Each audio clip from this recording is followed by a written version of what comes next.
Salut chers amis de Sika Digital. Aujourd'hui nous recevons pour vous une dame passionnée du numérique qu'on ne présente plus. Elle est une créatrice de contenu, elle est plus connue dans son pays, la Côte d'Ivoire, mais aussi au Togo où elle est de passage. Alors bonsoir Edith Pou. Bonsoir Roland. Comment tu vas? Oui, je vais bien. D'accord. Je m'en vais te dire où est Jean. Ah oui. Bon, c'est pas mal. Mais la meilleure réponse est yo. Okay. Où est Jean-Loup? Yo. Ok. Alors, Edith, au-delà de la passion qu'on te connaît pour le numérique, tu t'es engagée aussi dans l'entrepreneuriat numérique en cofondant un magazine féminin et ensuite en créant une agence Afka Content Group. Quel a été le déclic de cette évolution de la passion vers un engagement plus poussé? Le déclic, c'était qu'à un moment, il fallait monétiser tout ce que je faisais de numérique. Donc, en tant que community manager, j'ai beaucoup appris dans les entreprises où je travaillais pour gérer les projets des clients, pour également travailler sur la stratégie de communication digitale et tout.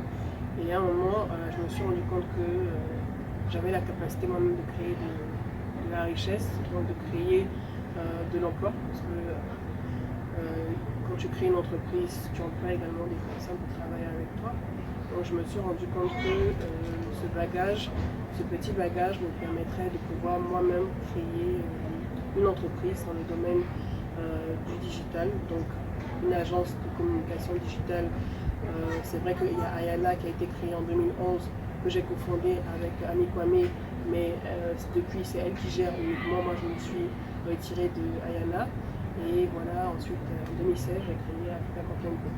Donc le déclic vraiment ça a été de pouvoir monétiser, de pouvoir également montrer que j'étais capable moi-même de créer une entreprise dans ce domaine et de pouvoir la faire avancer, la faire prospérer et la rendre, comme on le dit en anglais, valuable, qu'elle ait de la valeur. Voilà. Donc c'était tout simplement pour monétiser et passer à une autre étape, passer à une autre échelle.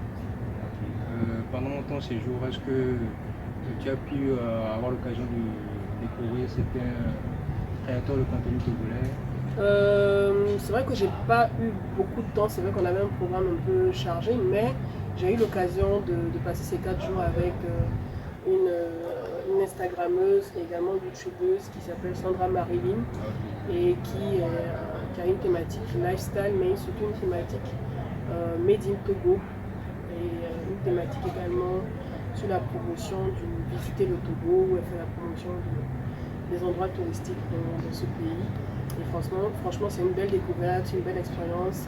On va dire que c'est ma fille maintenant parce qu'on partage beaucoup de choses en commun. Chaque fois pendant le séjour, en tout cas les 3 jours et 4 jours, même sans qu'on se passe de message, à chaque fois on portait une tenue de la même couleur. Je ne sais pas comment c'est possible, mais chaque fois on se retrouvait le matin. Premier jour, elle a porté du rose, moi aussi j'ai porté du rose. Deuxième jour, elle a porté de l'orange, moi aussi j'ai porté de l'orange. Troisième jour, elle a porté du vert et moi aussi j'ai porté du vert. Donc je ne sais pas comment c'est possible, mais bon, on se rend compte que l'univers nous envoie des signaux et c'est un peu ma porte d'entrée au Togo. Et je pense que quand je reviendrai à travers elle, je vais rencontrer d'autres créateurs de contenu digitaux ici au Togo. Je connais d'autres également qui travaillent dans le domaine de la communication digitale, par exemple Aftal. Malheureusement, j'ai pas eu le temps de le voir, mais lui on se connaît avant grâce à des activités d'activistes, de blogueurs activistes il y a quelques années. Et également Guillaume Jondo également, que je connais et tout, qui ont vraiment facilité mon séjour ici à Lomé. Parfait. Tout récemment, un centre de données, le Lomé Data Center, a été mis en service. Qu'est-ce que tu penses de ce genre d'infrastructure? Est-ce que ce genre d'infrastructure peut apporter quelque chose de nouveau en Afrique? Oui, absolument. Ça existe déjà dans d'autres pays de la sous-région, notamment au Côte d'Ivoire, il y a des data centers. C'est une question de souveraineté numérique pour les pays qui s'engagent à construire des data centers parce que le L'objectif, c'est d'avoir la possibilité d'héberger ces données sur place. Donc de ne plus héberger ces données à l'étranger et d'être dépendant quand il y a des pannes, par exemple, chez des hébergeurs étrangers, les entreprises locales sont impactées, on n'a plus accès à leur site web, on n'a plus accès à leurs données. Donc il y a tout intérêt à créer, à multiplier la création des data centers pour que nos États, parce qu'on parle de e-gouvernance, nos États et nos entreprises locales puissent héberger localement leur base de données, leur contenu et ne plus avoir à se retrouver à transmettre leurs données à l'étranger. Donc les pays étrangers n'hébergent pas leurs données chez nous. Donc pourquoi ça sera le contraire? Voilà, on est assez puissant pour le faire. Donc pour moi c'est une évidence d'avoir des data centers et de le multiplier tout simplement. Voilà, on a les capacités pour le faire, on a les ressources humaines pour le faire, on a les universités qui peuvent former les étudiants pour pouvoir gérer ces data centers. Il faut tout simplement saluer ce genre d'initiative et les multiplier. Alors, j'ai vu aussi que tu ne caches pas ton intérêt pour la crypto-monnaie. Si ça peut être indiscret, quelle est ta préférence en matière de crypto-monnaie? Bitcoin peut-être? Non, pas le Bitcoin. Pas les Bitcoin, plutôt d'autres cryptos comme Ethereum, comme Cardano, comme Dogecoin, que j'ai adopté dès le départ. Le Dogecoin. En tout cas, pour le Dogecoin, c'est Elon Musk qui sera content. Ouais, c'est clair, mais je pense que lui, il est venu après. C'est un peu s'est approprié, il a vu un peu l'opportunité, mais principalement c'est ces monnaies-là, c'est ces cryptos-là pour lesquels j'ai un portefeuille.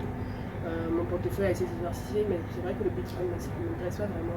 Je trouve qu'il est en train de se stabiliser à mon avis. Bon, raison pour laquelle c'est aussi évident que ça devienne une monnaie dans certains pays, parce qu'il se stabilise, mais je me focalise plus pour l'instant sur les altcoins comme celle que je viens de citer.